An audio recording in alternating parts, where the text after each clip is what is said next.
MPDO ఫణిరాజకుమారి అసత్య ఆరోపణలు చేస్తూ పత్రికా ప్రకటన ఇవ్వడం సబబు కాదని మండల కేంద్రమైన సిద్ధవటంలో సోమవారం ఎంపీపీ జ్యోతి వెంకటమ్మ కుమారుడు చంద్రశేఖర్ పత్రికా ప్రకటన విడుదల చేశారు. 10 లక్షలు వితౌట్ వర్కులు అడిగినట్లు పత్రికా ప్రకటన ఇవ్వడం సబబు కాదని, ఏదైనా ఎంపీపీ నిధులతో పనులు జరగాలి అంటే ఏఈ అక్కడికి వెళ్లి పరిశీలించి అనుమతులు ఇవ్వాలని, పై అధికారులు పరిశీలించి ఇవన్నీ తెలిసి కూడా నిరాధారాలు ఆరోపణ చేయటం తగదని, ఎంపీపీ కార్యాలయం ఉదయం 10 గంటల నుంచి 5 గంటల వరకు తెరిచి ఒక అటెండర్ పెట్టాలని, ఎంపీపీ కార్యాలయానికి బీగాలు వేసి పెట్టడం తగదని, ఎంపీడీఓపై పరువు నష్ట దావా వేయడానికి సిద్ధంగా ఉన్నానని, లోకయుక్త ద్వారా కంప్లైంట్ చేశానని, ఎంపీడీఓపై జిల్లా అధికారులకు ఫిర్యాదు చేశారన్నారు. ఈ విషయమై ఎంపీడీఓ ఫణిరాజకుమారి వివరణ కోరగా అసత్య ఆరోపణలు అతనే చేస్తూ ఆధారాలు లేకుండా ఒక మండల అధికారిపై అధికారులకు ఫిర్యాదు చేస్తున్నాడని, నేను ఎలాంటి తప్పు చేయలేదని, అసత్య ఆరోపణలు అతనే చేస్తున్నాడని తెలిపారు. పత్రికా విలేకరులకు నా నమస్కారములు. ఈరోజు ఎంపీడీఓ గారు సాక్షి దినపత్రిక ఒక న్యూస్ ఇచ్చినారు. నేను 10 లక్షల రూపాయలు ఆమెను వితౌట్ వర్క్ అడిగినానని. ఇంతవరకు ఆమె మామూలు వర్కులే, ఇదేమో గొప్ప 10 లక్షలు వితౌట్ వర్క్ నేను ఎందుకు అడుగుతా? అందులో మేడం గారు సూపరింటెండెంట్గా ఉన్నప్పుడే నేను ఎంపీపీ పిఏగా పనిచేసిన. ఇప్పుడు ఒక వర్క్ ఇవ్వాలంటే ఏఈ గారు సైట్కి వెళ్ళి అక్కడ చెక్ చేసి ఇక్కడ అవసరమా లేదా అని, తర్వాత దాని అనుమతి తీసుకొని పక్కాగా వేసిన తర్వాత బిల్లు తయారు చేసిన తర్వాత జెడ్పీ వాళ్ళు అంటే పైన జిల్లా అధికారులు వచ్చి చెక్ చేసేంత వరకు బిల్లు పాస్ కాదు. ఇవన్నీ తెలుసుకొని కూడా మేము 10 లక్షలు ఎందుకు అడుగుతాము?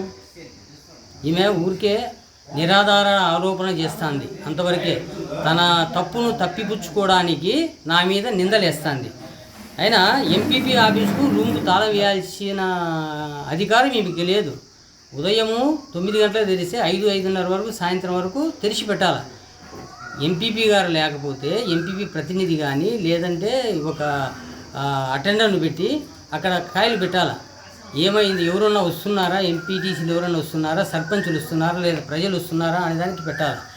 పోయిన నెల 18వ తారీఖు 19వ తారీఖు రూమ్కు లాక్ చేసింది.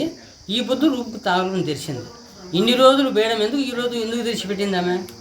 అధికారులకు మేము విన్నవించినాము ఈమె చేసిన పనులన్నీ. దాని గురించి వాళ్ళు ఎంక్వైరీ చేయలేదు, ఇంకా ఎవరు రాలేదు. ఈ ఆమె పత్రికా విలేకరుల సమావేశం పెట్టడానికి కూడా ఆమెకు హక్కు లేదు. పై అధికారులు అనుమతి తీసుకొని ఆమె పెట్టాలి. అలాంటిది ఎవరిని అడిగి ఆమె అనుమతి తీసుకొని పెట్టిందో నాకు తెలియదు. ఈ అధికారులకు నేను కమిషనర్ గారికి, పవన్ కళ్యాణ్ ఓఎస్డి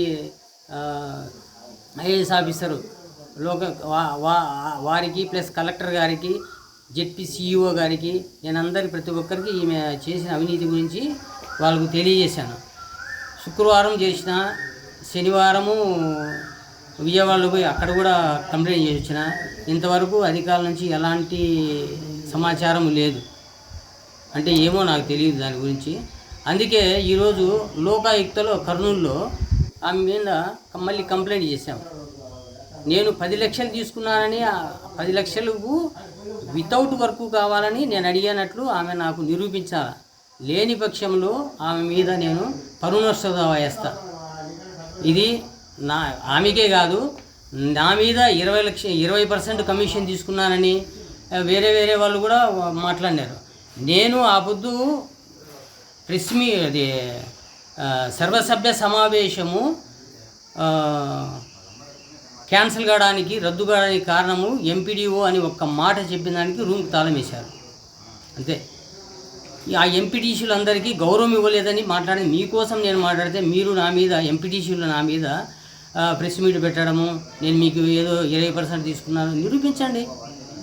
ఇప్పుడు జవహర్ బాషా గారు కాంపౌండ్ వాళ్ళు 10 లక్షలు వేశారు. 10 పైసలు ఇచ్చారా? సభాభవనము 23 లక్షలకు శాంక్షన్ చేశాము. 23 పైసలు ఇచ్చారా? ఎక్కడ ఎవరు ఇచ్చినారు చూడండి. చంద్రశేఖర్ రెడ్డి గారు ఎంపీటీసీ నేకనాపురము, ఆయనకు 5 లక్షలు ఇచ్చాము. ఆయన కూడా ఏమి ఆరోపణ చేయలేదు నా మీద. బంగారంగా చేసుకున్నాడు, హ్యాపీగా ఉన్నారు ఆయన. మీరు వచ్చినారు, మీరు వర్కులు చేసుకున్నారట. నాకు తెలీదు. మీకు అసలు నేను ఇలే వర్కులు, మరి ఎవరు ఇచ్చినారో నాకు తెలియదు. నన్ను ఎంపీటీసీ శివయ్య గారు అన్న ఒక 2 లక్షలు 3 లక్షలు మీ అమ్మగారితో చెప్పి చేయించండి అంటే సరేలే చూస్తామని చెప్పిన. వైస్ ఎంపీ గారు నన్ను అడిగినారు, నన్ను అడగలే. లెటర్ పెట్టారన్నా అని మీ ఎంపీడీఓ గారు అన్నారు. మరి లెటర్ పెట్టింది కూడా నాకు తెలియదు, నాకేం చూపించలేదు ఆమె. సరేలేమ్మా అని చెప్పాను అంతే. అమ్మతో చెప్పండి అంటే సరే చెప్తానండి నేను.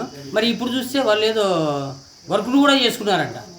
అది మరి మా అమ్మగారి సంతకం లేకుండా మరి ఎట్లా వర్కులు చేసుకున్నారో నాకైతే తెలియదు. అందుకే జిల్లా అధికారులు ఇప్పటికైనా స్పందించి ఆమె మీద విచారణ జరిపితే ఎన్ని లక్షలు తినింది, ఎవరెవరికి ఎంతెంత తీసుకుంది, పర్సంటేజీలు ఎవరు తీసుకునేది అంతా బయటపడుతుంది.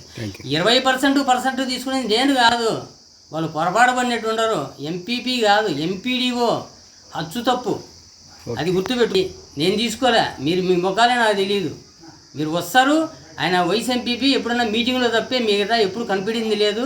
ఆయన నాకు ఏపొద్దు నన్ను అడిగింది లేదు. మర్యాదపూర్వకంగా నేనే విష్ చేస్తూ ఉంటా, అంతవరకే. శివయ్య గారు 2-3 సార్లు వచ్చారు, ఇట్లా వర్కులు పెట్టాను మేడంకి చెప్పానంటే అమ్మతో మాట్లాడి చెప్తానని కూడా చెప్పాను. అయితే 2 లక్షలు 3 లక్షలకు అడిగారు, అంతవరకే జరిగింది. మరి ఇది ఎంతవరకు ఎన్ని లక్షలకు ఎవరికి ఇచ్చారో నాకైతే తెలియదు. ఇదంతా జిల్లా అధికారులు వచ్చి విషయం నిగ్గు తెలుసా.